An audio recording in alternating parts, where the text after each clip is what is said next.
Hello everyone. Here we are with possibly the most expensive game on the Google Play Store, Final Fantasy III. Really is one of the most expensive games ever released on an Android phone, or any phone for that matter. Setting you back nearly, well, just over £10. A remake of Final Fantasy III, the DSi version of the title, which I believe includes extra bits of story, etc., a few expanded storylines. They've completely redone the textures and the graphics for the mobile platform. You're not necessarily going to see, drop-dead visuals in this. The texturing looks a little bit, well, as you can see, a bit out of date really. Personally, I think I would have expected substantially better graphics from a title like this. It really feels like a DS port with only a threadbare update to the graphics, if at all, in places. As you can see, some of these background maps look very, very similar to the DSi titles. It's your classic Final Fantasy gameplay style. Many people say Final Fantasy III was the first one to really lock in this turn-based strategy system, where you pick your attack mode, your magic items or magic spells you're going to use, and make your attacks.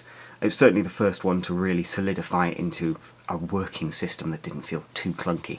Was obviously then carried through into Final Fantasy VII, VIII, and so on. It's certainly the controls for battles that we know and love. You then, once you've fought a battle, move around on a world map, either an indoor map or a big giant world map,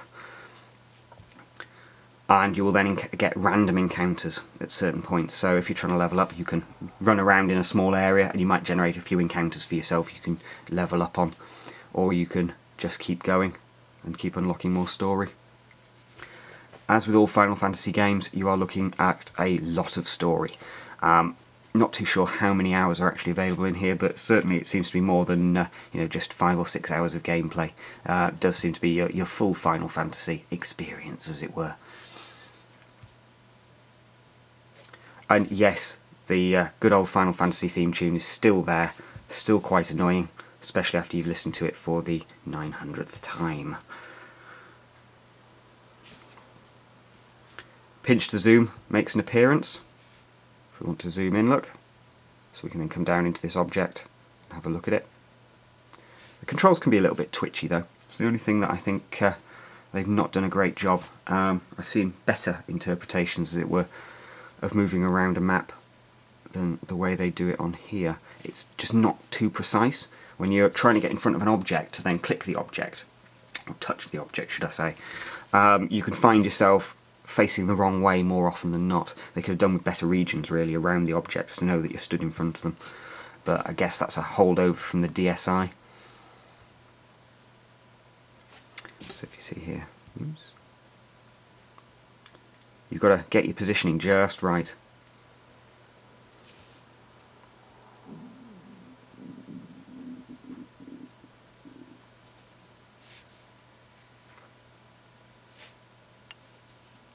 If you love Final Fantasy games, you will absolutely love Final Fantasy III. Especially if you've played it previously, a very long time ago, and you're looking to capture some of that magic again. The only thing that I found quite annoying is the save feature, or pretty much complete lack of. You can do a quick save, but then if you die, that quick save is erased automatically, it would seem. It doesn't allow you to pick back up at the quick save, it just dumps you back to the menu screen. And I've not found any decent save points so far, so I'm struggling currently. If anyone fancies telling me where the first save point is, would appreciate it. But currently, as I'll show you in a second, you don't seem to be able to just save anywhere you like. It looks like you have to use particular save points, or the quick save feature, which doesn't really appear to be all that functional as a save feature. If we come into the menu, you can see save is greyed out, can't touch it, but I can quick save.